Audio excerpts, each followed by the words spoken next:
ពេលល្ងាចនេះបងប្អូនបានស្លល្ពៅលាងនោមខ្ទិះទៀតបន្លែធម្មជាតិពិតៗណាបងប្អូនឥឡូវដើរបេះបន្លែធម្មជាតិនៅក្នុងភូមិបងប្អូនយើងមានបន្លែតិចតួចក៏ដោយក៏យើងត្រូវតែបេះណាបងប្អូនបន្លែធម្មជាតិគឺល្អចំពោះសុខភាពបងប្អូនដូចខ្ទិះនេះបានខៀវស្រស់បំព្រងល្អណាបងប្អូនអើយតិចតួចយើងដើមសំណាដើម្បីសុខភាពឥឡូវស្លមួយនោមហើយត្រីកាភ្លៀងចាល់មិញខ្ញុំទិញត្រីឆ្អើរមក5ក្រាស់ណាបងប្អូនឥឡូវយកមកក្រាស់យកមកស្លព្រោះនៅសល់4ឥឡូវយកមួយទៀតនៅសល់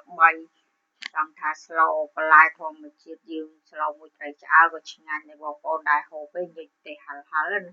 តែដើម្បីយកជាតិខ្ញុំដាក់ត្រីកាភ្លៀងតូចដែរចង់ថាយើងមកយកជាតិណាព្រោះដល់រនឹកយើងស្លអត់ត្រីខ្ទក់ត្រីអីទេត្រីគេចាំដូចគ្នាឥឡូវត្រីឆ្អើរយើងមានស្រាប់ទិញមកស្រាប់ណាបងប្អូនអញ្ចឹងយើងស្លកុំឲ្យអស់លុយទៀតហើយល្ពៅខ្ញុំទិញសល់ឲ្យមុនមួយអានោមហើយខ្ទិះខ្ញុំដើរបេះក្បែរភូមិក្នុងភូមិខ្ញុំហ្នឹងណាបងប្អូន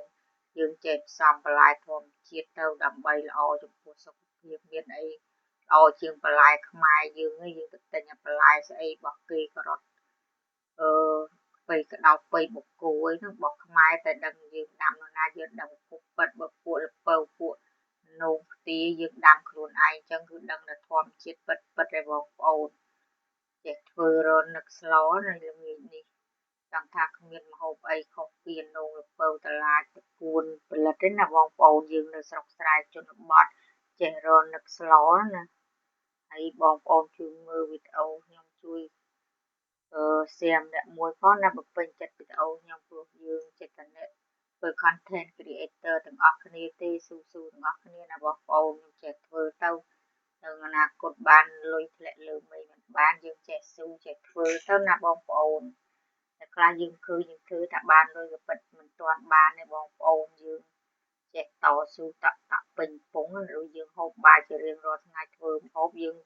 ថាធ្វើម្ហូបទៅយើងចេះថតណាថតចូលលេងចំណាយពេលតិចតួចដែរមិនថាចំណាយច្រើនណាស់ណាបងប្អូនបន្លែខ្ញុំឲ្យបេះហើយមានត្រីភ្លៀងមានបន្លែអញ្ចឹងណាឥឡូវស្លឆ្អិននេះបងប្អូនឥឡូវដួសរៀបចំហូបមើលនងបងប្អូនបន្លែខ្ញុំចូលចិត្តណាស្លនងស្លពៅខ្ទិះអញ្ចឹងនេះហើយត្រីឆ្អើរនោះឥឡូវស្លលាយមានប្រពងភ្លៀងតូចទៀតឲ្យបងមកអមបងប្អូនអូយដឹងជាតិនិយាយទេហត់ទីងអូឆ្ងាញ់អត់ទាស់ហ្មងបងប្អូនមកហូបមួយខ្ញុំអរគ្នាសម្លច្រើនបងប្អូនអរគុណ